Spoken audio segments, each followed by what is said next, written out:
আদাবর। মুসলিমরা যেমন মুসলিম নয়, তেমনি হিন্দুরা কখনো সনাতন নয়। হিন্দু ধর্ম হলো যুক্তির ধর্ম, মুসলিম ধর্ম হলো কাল্পনিক ধর্ম, আর মুসলমান হতে হলে কর্ম করে হতে হবে। এখন যদি হিন্দু ভাইদের প্রশ্ন করা হয় কেন দেবদেবীকে পূজা করেন, তাহলে যুক্তি দিয়ে বুঝিয়ে দিবেন এই এই কারণে দেবদেবীকে পূজা করা হয় বা করি।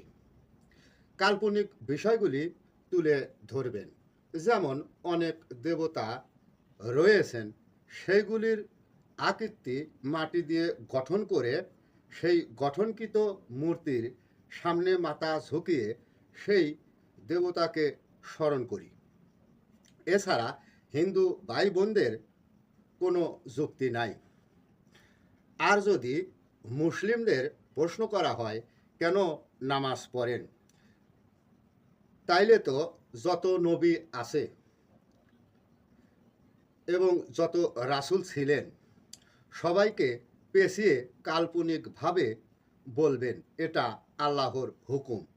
হিন্দু ভাইরা এবং বোনেরা আপনারা পূজা করেন, তাতে আমার কোনো সমস্যা নাই, এবং মুসলিমরা নামাজ পড়েন, তাতেও আমার কোনো সমস্যা নাই। কিন্তু সমস্যা হলো আপনি সঠিক জায়গাতে নেই। আমার উদ্দেশ্য হলো সঠিক জায়গাতে যেন আপনারা সবাই পৌঁছে যেতে পারেন। মুসলিমরা যেই বেহেশতের আশা নামাজ পড়েন, সেই বেহেশত মুমিন মুসলমানদের হাতে। হিন্দু ভাই বোনেরা যেই স্বর্গের আশা করেন, সেটা সনাতন কৃষ্ণপ্রেমিকদের হাতে।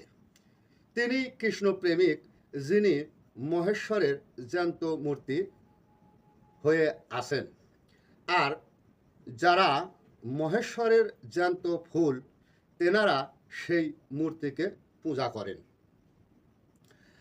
আর তিনি মুমিন মুসলমান যিনি নবীর প্রেমে জ্যান্ত দেহ শুবে দিয়েছেন।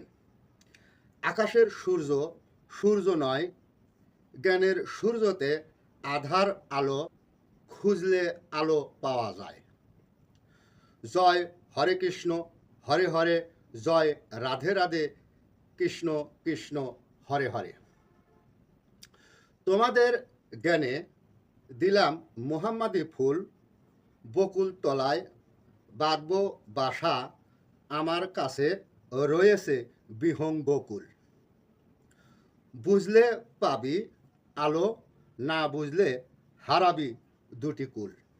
সবাইকে ধন্যবাদ। আদাবর।